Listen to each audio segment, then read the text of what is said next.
Mi querido Rolando Colchado y la retrospectiva financiera. Muchísimas gracias a Rolando por su paciencia, porque hemos tenido muchas cosas hoy, pero ya estamos aquí en comunicación con él para escuchar atentos su análisis.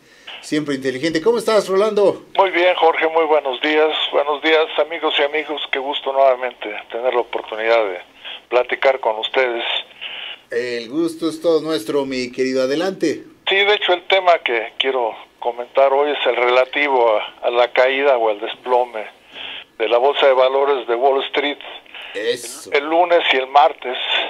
Y las repercusiones aquí en el mercado accionario Las mexicano. repercusiones en el mundo en general, en todas las bolsas en el mundo se cayeron. Afortunadamente se recuperaron un poco el día de hoy y esperemos que eso continúe, pero eso no es más que una muestra del nerviosismo que tienen los inversionistas con relación a las políticas de Donald Trump. Dentro de las causas que comentan que generaron esa caída, una de ellas fue una toma de utilidades de la bolsa de Wall Street, debido a que había aumentado en forma importante la bolsa de valores. Lógicamente dicen que vino un ajuste a ese incremento, lo cual repercutió en todos los mercados.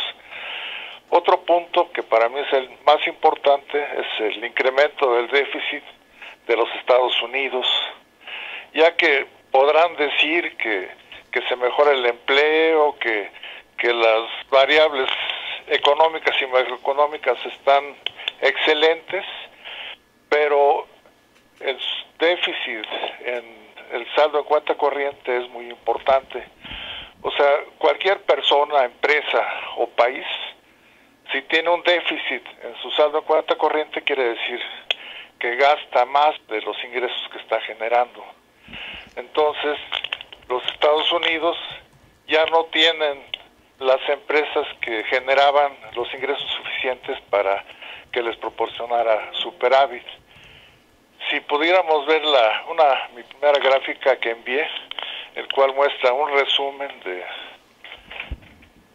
los saldos en cuenta corriente en los Estados Unidos, pero antes me gustaría comentar un poquito qué es el saldo en cuenta corriente. Ya lo he comentado, pero es algo muy importante. Todas las personas, las empresas y los países van registrando sus operaciones contablemente.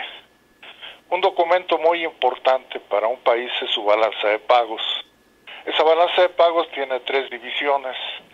La primera se le conoce como saldo en cuenta corriente, que son los ingresos de lo que un país logra generar.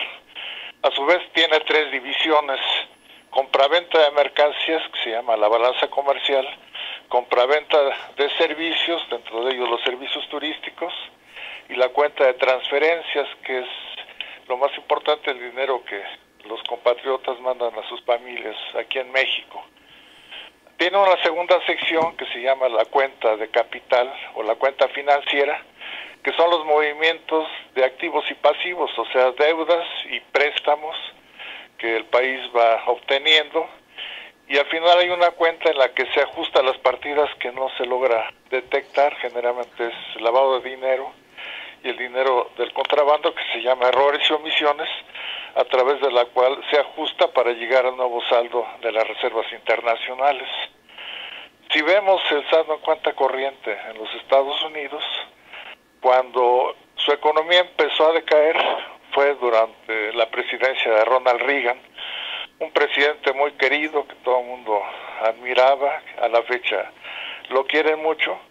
Sin embargo, si se fijan, fue el iniciador del derrumbe en la economía de los Estados Unidos. 1.5 billones de dólares de déficit. Y básicamente se generaron porque fue un presidente populista, dio exenciones de impuestos, lo mismo que está haciendo Trump, lo cual lógicamente, si el país no genera ese dinero que está otorgando vía deducción de impuestos, pues lógicamente le incrementa el déficit. Otro presidente que aumentó mucho el déficit fue Clinton, pero el principal fue Bush, 6.2 billones de dólares. Y Obama, a pesar de que su mandato fue tranquilo, pues vean su déficit que nos generó 3.7 billones de dólares. Pero ahorita el déficit que tuvo Estados Unidos en diciembre fue el más alto en la historia desde octubre del 2008, que fue 53.100 millones de dólares. Acumulado, Trump lleva 566.000 millones de dólares. Eso es lógico porque su política, en lugar de buscar apertura con los mercados mundiales, se está peleando con todo el mundo, lo cual a su vez va a ofrecer oportunidades importantes a México. Otro efecto importante fue el cambio en la presidencia de la Fed de Janet Yellen por Jerome Powell. Así es. De hecho, Janet decía que le daba tristeza que Trump no le hubiera tenido la confianza para un periodo adicional. Otra cosa que también influyó en las tasas fue el mejoramiento de los empleos en Estados Unidos. Y del salario. El salario. Hubo más de 1 millón de empleos en los últimos 6 meses. Pero eso a su vez genera inquietud porque suponen que la tasa de interés va a aumentar, lo cual, como voy a explicar, no es tan sencillo y es muy peligroso que Estados Unidos aumente la tasa de interés. Ahora, ese déficit de los Estados Unidos, básicamente se origina por China. Ahora que fue la reunión en Davos y Delfonso Guajardo dijo que los déficits no son los responsables, los tratados no son los responsables de los déficits de Estados Unidos, ya que el déficit de Estados Unidos es de 375.200 millones de dólares el año pasado, lo cual representa el 66% de su déficit que tuvo en 2017, sin tratado, o sea que China sin tratado tiene un déficit del 66%. Eso, más muchos productos que se les compran a China, por ejemplo, México tiene un saldo favorable con Estados Unidos, más de 50.000 millones de dólares, pero en forma global, en el tratado tiene déficit. ¿Por qué? Porque le compra mucho a China y que realmente está sacando los principales beneficios del tratado de China. O sea que no es únicamente las operaciones directas con Estados Unidos lo que está originando ese déficit tan elevado en los Estados Unidos. Una serie de factores fueron los que influyeron en este caos sin precedentes en el Dow Jones, una caída histórica, la mayor que hay en toda la historia del New York Stock Exchange, comentábamos, mi querido Rolando, y qué bueno que tocas este asunto. A veces parece difícil de comprender, pero como todo caos, hablando de las teorías del caos como hace unos momentos, son generadas por muchos factores, no solo por una sola situación, lo que se está viviendo en los mercados, mi querido Rolando. Exacto. Ahora, ¿por qué la economía de Estados Unidos va tan bien, a pesar de que ya no genera los ingresos suficientes para revertir su déficit? Y eso lo comentó hace poco en Davos Steven Mnuchin, el cual dijo que gracias a que los países habían revaluado sus monedas, eso ayudaba a que los productos norteamericanos se abarataran y que fueran más competitivos.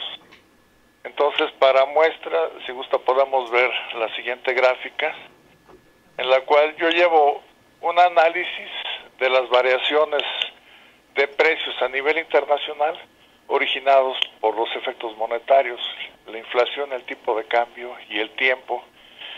Y son análisis que no cometen errores, porque tomo las cifras que todos los países envían al Fondo Monetario Internacional y voy calculando el valor de $1,000 a valores reales y los voy comparando y voy sacando las diferencias que se van originando por el manejo adecuado e inadecuado del tipo de cambio.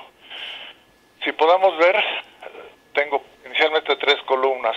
2007, que fue cuando el euro se sobrevaluó un 57% con relación al dólar, lo que originó que todos los productos europeos se elevaran de precio y que quebraran miles de empresas y que las tasas de desempleo aumentaran a montos históricos mayores que en la etapa de la posguerra. Así es. En 2016, donde yo supuse que ya habían entendido que revaluar el euro era una mala decisión, y entonces lograron reducir sus precios. Mira, por ejemplo, China pasó de una subvaluación de 62.97 a 56.96, pero de ahí todos los países, por ejemplo Italia, de una sobrevaluación de 29.71 logró reducir a menos 10.73, Alemania una subvaluación de 9.86 y así cada uno de los países.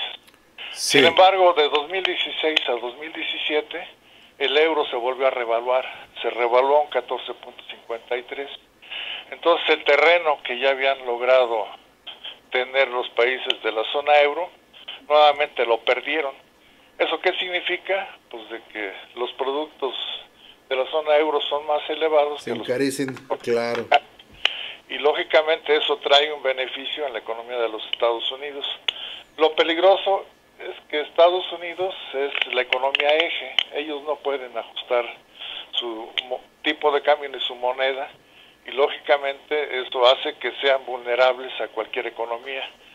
Afortunadamente para ellos el mundo está dormido y no se ha dado cuenta de que lo que está cambiando el poder y la riqueza en el mundo actualmente son los precios. Y los precios se pueden reducir en base a manejar adecuadamente el tipo de cambio, ajustando la inflación.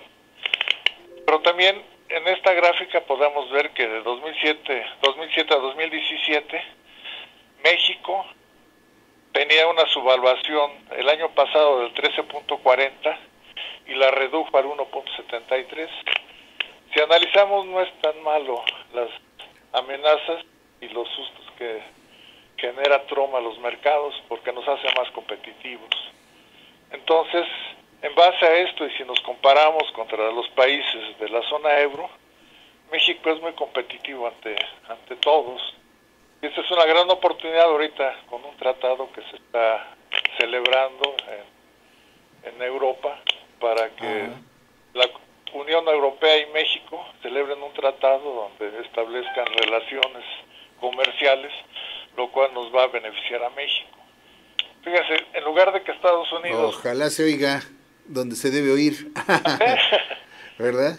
Sí, en lugar de que sí, Rolando, busque ser negociador y buscar que los países controlen su tipo de cambio, se pelea con todo. Está peleado hasta con Corea del Sur, que sería su principal aliado en el caso de una guerra comercial, con Corea del Norte, está peleado con la Comunidad Económica Europea, con excepción del Reino Unido, ¿no?, que ellos van a establecer un tratado comercial.